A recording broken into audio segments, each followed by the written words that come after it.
Susanna and I'm a harpist and harp teacher based in Edinburgh, Scotland, and this is my live harp lesson series every Friday, 3-minute tutorial for anyone who wants to tune in or watch later if you're watching that later on YouTube.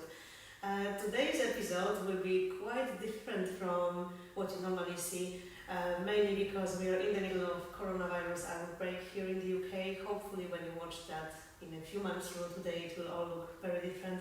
But for me, I'm also in the middle of the house, more complicated by all that. So the iPad is on the harp trolley, the harps are just barely put together, hope they are in tune.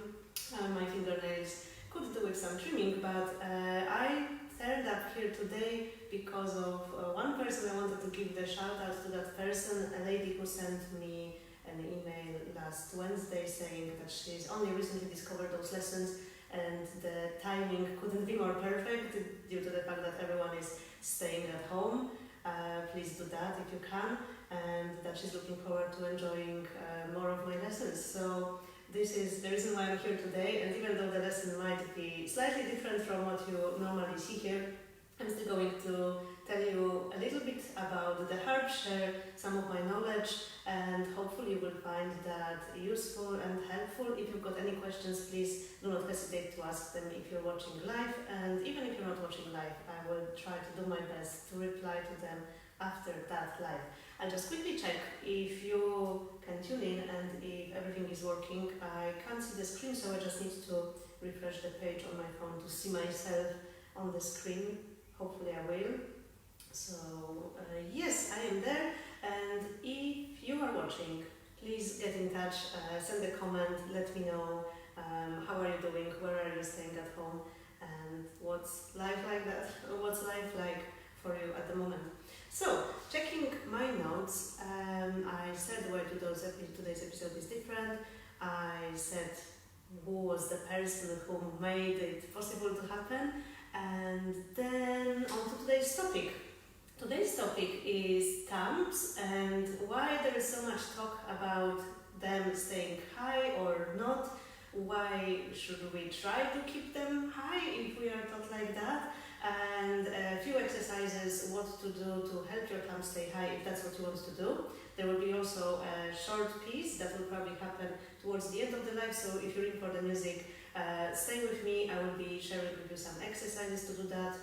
This reminds me, if you haven't downloaded the PDF for today's lesson, you can do that through the link in the description of this Facebook Live.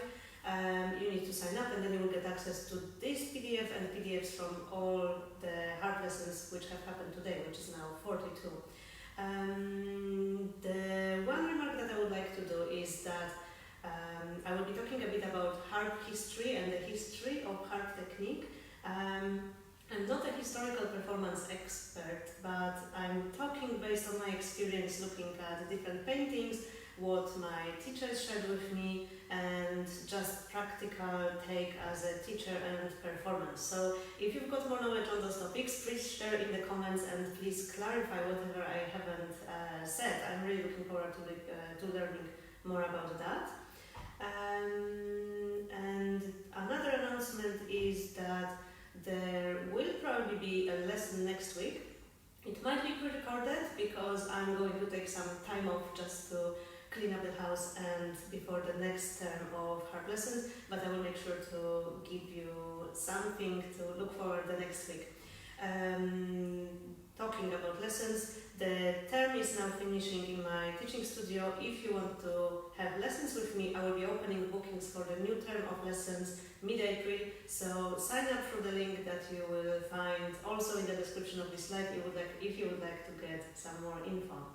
Okay, I think these were all announcements. I'll just quickly check who is watching. I think I see Kate watching. Hello Kate. If you can hear me all right, please let me know. I really hope that the sound is working okay, that the internet is working okay here. So any feedback will be much appreciated. On to today's topic, as I said, the thumbs and why they need to stay high. If you were looking at old pictures from Middle Ages, but also classical Romantic era, you will very often see paintings of people playing harp which looked more or less like that, fingers pointing up and thumbs being parallel to other fingers. And probably if you are like me, you were wondering, is it because all those people couldn't play the harp properly, or is it because the painters didn't know how to paint the harp? There might be a piece of truth somewhere there, but apparently up until 19th century the technique of playing the harp wasn't what we hear a lot about today, about thumb staying high and other fingers pointing down. The string tension in those older harps was much lower. They were mostly played in smaller rooms. These were not the concert halls that we know today with big orchestras and thousands of people listening. So the sound didn't need to carry as much volume as we needed today. With the arrival of big pedal harps and harps with higher string tension, we needed a bit more strength and control to pluck those strings to make the sound happen. And that's what that position of thumb staying high helps you to achieve, because with the thumb staying above the other fingers, thumb has the space to go to the second finger and make that move. If the position is somewhat close, then you can see that the distance between my second finger and the thumb is much smaller. So if I were to make that move, I don't have that much space to go to. So with that, I can actually make a big move and I have more space to control the strings. That's one of the reasons. That's also the case for the other fingers. If the thumb is somewhat here, the other fingers only have this much distance to go from where they are now on the string to the thumb. So even though it is possible to play loud in that position, I think you've got less control and you've got less space to relax your fingers as well after you're playing. So that's one reason, getting more volume, also getting more control of your sound, because both for playing piano, soft and loud, forte, you need to do the same thing. You need to press a little bit on the strings, and then for the piano, you release the string just slightly bit different than with for forte, you release the string a bit differently than you would do for the piano, where you do it with a bit more control. But in both cases, that gives you a fuller sound, a more pleasant sound. So that's why that's much easier achieved with the thumb staying above the second finger, with other fingers staying slightly out of the way. Finally, two last reasons for why that position has been developed. With thumb staying high, it's much easier to play scales and arpeggios, anything that requires the thumb to come over the other strings. Sorry, the thumb coming over other fingers. So anything where you need to go with second finger or any other finger below the thumb. It's much harder to do that if your second or any other fingers, 2, 3, 4 were on the same level as the thumb. It is actually very tricky. You can try that yourself. And finally, for me personally, that hand position gives me the feeling of my hand being more relaxed. I can feel that when I'm stressed about playing lots of notes fast, my hand position is sort of closing, my hand is tensing up and the hand position becomes more like that. And then I actually find it harder to play the notes as fast as I would like to. That hand position is actually for me the equivalent of most relaxed hand position. I'll just quickly see the comments that you're posting here before I say a bit more about the hand position.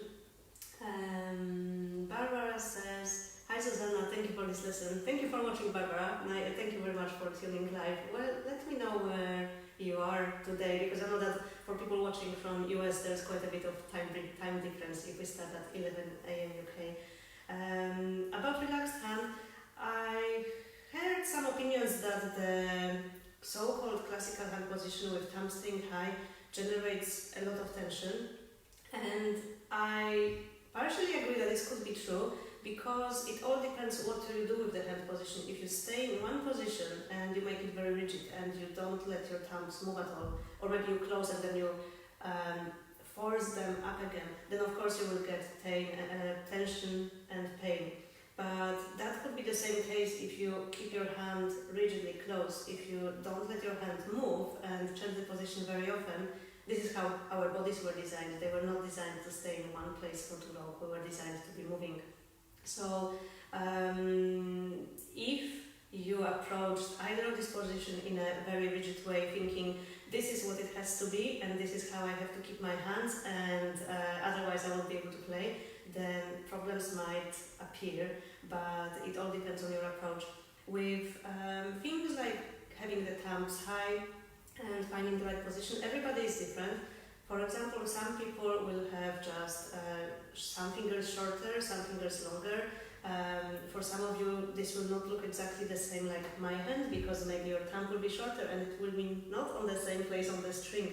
So that's usually best explained when you're having lessons with a teacher, either online, which is what we're doing more or less these days, or in person, where they can tell you what position would be best ergonomically possible for you, what would be most comfortable for you.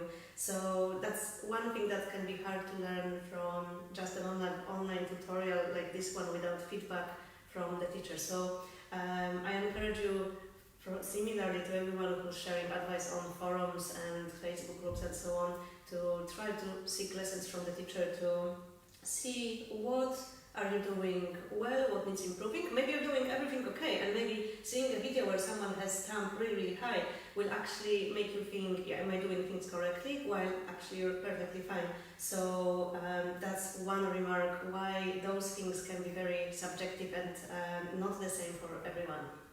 Okay, so that was the explanation on why things are like they are and why some people are playing differently. You will see lots of videos online with people playing with all sorts of the techniques. Part of the reason is because everyone is different. Part of the reason is that there are different schools of playing the harp. Even when talking about the classical schools of playing the harp, there are different schools. There is the Salcedo school, there is the French school.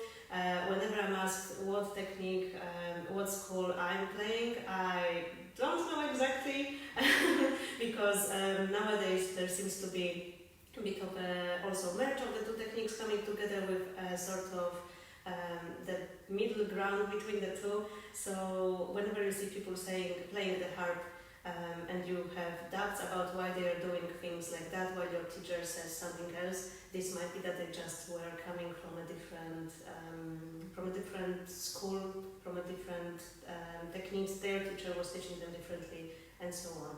It's all part of exploring how everyone is different and everything can be beautiful in its own way. Now, moving on to exercises, there will be 2 exercises today in today's lesson to help you keep the thumb high if that's what you're working on, if you've got troubles with your thumbs falling down despite your efforts. The first part of the advice, I need to actually check on my laptop because the printer is still in the box.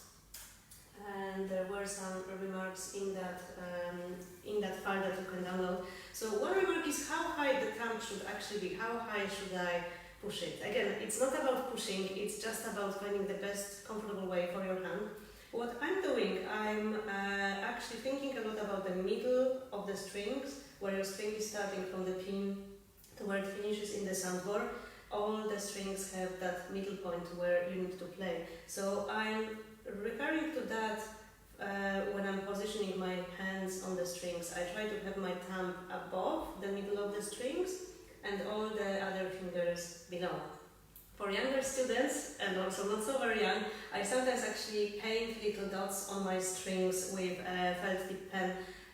This won't damage your string, you can safely do that. They usually come off after a few weeks depending how much you're playing, but you can find them quite useful, especially for the left hand, because the left hand has much more space here, so it might be harder to find where the middle point for the strings is. So that's what I'm doing. I don't know if you can see that on the video, but actually there is a dot here in the middle of that A string. So if I would be putting my fingers around, I would try to get my thumb above that dot and my second finger below. So just a quick tip on how to find the middle of your strings and how to stay there.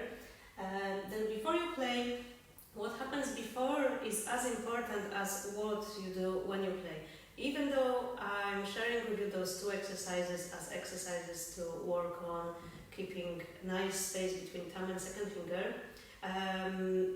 you have to keep practicing that in all the pieces that you play. Doing those 2 exercises will not mean that you're all sorted and ready to go. You have to practice it in all the pieces, And the most important thing is also making sure that before you start an exercise, you're already in the mental mindset for doing it. So opening your thumb and second finger in the air and already arriving on the strings with your hands nicely open, with your thumb open, second finger open. If you try to approach the strings from that position and put them on and then do something like that, then you're actually teaching your hands a very unhelpful habit of sliding up and down the strings, which will slow you down, which will prevent you from playing pieces faster. Check out my lesson number 20 on sliding if you think that sliding on the strings is your problem. So before you do any of those exercises, try to already prepare your hand in the air, so you can start from this position. There will be more information in that lesson again. Turn your hands and then there you are on the strings. Okay, exercise number 1 is an exercise where you're holding 2 fingers on the strings. Today we'll start with the left hand just to give it a bit more of advantage.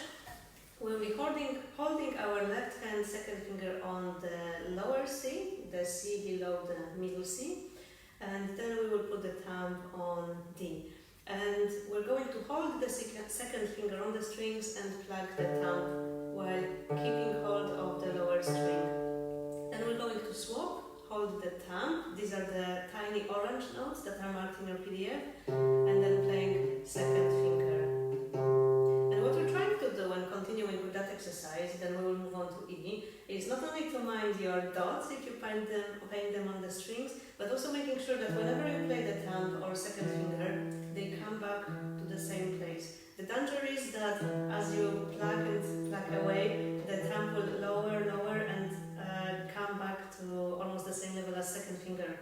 So you need to make sure that when you play, it comes back to roughly the same place. Same for the second finger. Try not to allow that second finger to climb up to where the thumb is, but have it staying low, okay? Same for the right hand, you do that an octave higher on the middle C, and you carry on throughout the 6 bars of that exercise from the interval of second through third to the fourth. You can of course do that also with the intervals from 5th, 6th, 7th. You can do that as well, and an octave as well. Yeah, I'm starting with second finger in the thumb because that's just a very basic exercise to get you started. Then the second exercise is about practicing replacing fingers when both of them are moving. In the first exercise I was talking about the thumb coming back to the same position, to the same place on a string, or second finger coming back. In that next exercise we're going to move both second finger and the thumb, and we'll try to put them in the same place where they were. If you're looking at the PDF, exercise number 2, you will see that I will have my middle C second finger on, then thumb on E, and then the orange notes are showing what will happen after you play each note. So you play the second finger, that's your minim, you put it back, that's your orange note, you plug the thumb, you put it back, that's your orange note, marked 1, and then you play second finger again, you let it go, you play the thumb, you let it go. And then you will do exact same thing with the thumb, second, going the other way. So playing the thumb, putting it back, playing second, orange note, put it back, plug the thumb again, let it go, plug the second finger, let it go. Again, you can do that with all intervals. You can move on to F, and then you can do that with G, then you swap the second finger for third on middle C,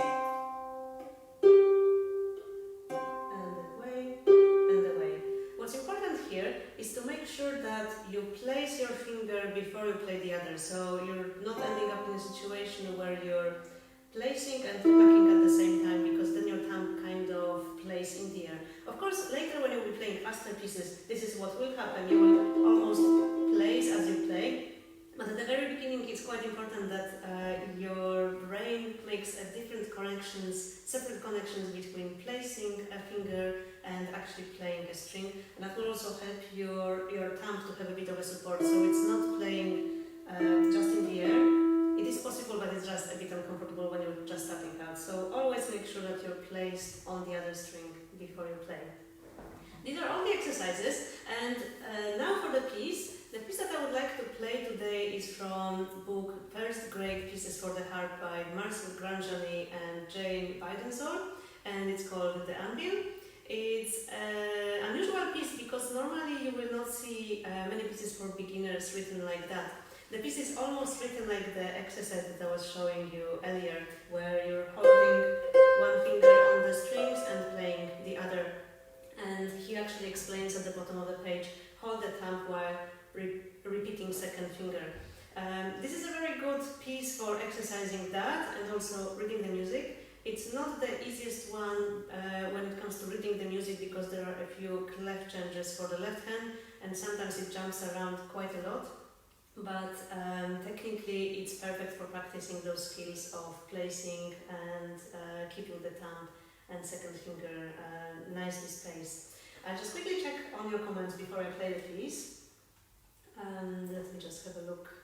I don't think there were any new comments, but if you have any questions at all about what I just said, let me know and I will reply to them either now or after the lesson. And now here is The Anvil by Marcel Granjani. If you want to buy the music, I know that probably dispatching music will be impacted right now and you might not get the music until much later when the post offices are working again, but you will always find that link in the PDF and in the description of today's lesson. Okay, The Anvil, Marcel Granjani.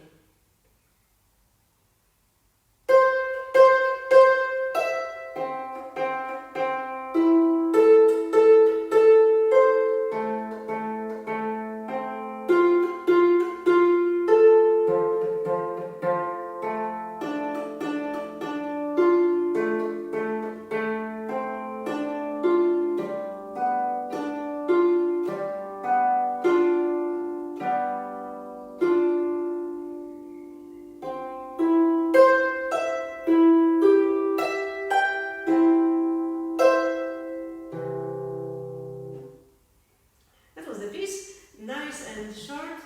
I hope you will enjoy practicing that if you only discovered that piece now, and I hope the advice that I shared with you today was useful. Let me know if it was. If you know anyone who plays the harp, please share that video with them. I want to make sure that those free tutorials reach those who need them, who would like to know more about the harp and would appreciate knowing more about playing. And I will see you next week, maybe not in person, but I will definitely aim to give you some more tips on playing next week. And as always, you can send requests on topics that interest you. If there's anything that you would like to know, just send a message or put a comment under this video and I will make sure to add them to my list of ideas. Take care and stay healthy, stay at home, and I will be seeing you soon. Bye!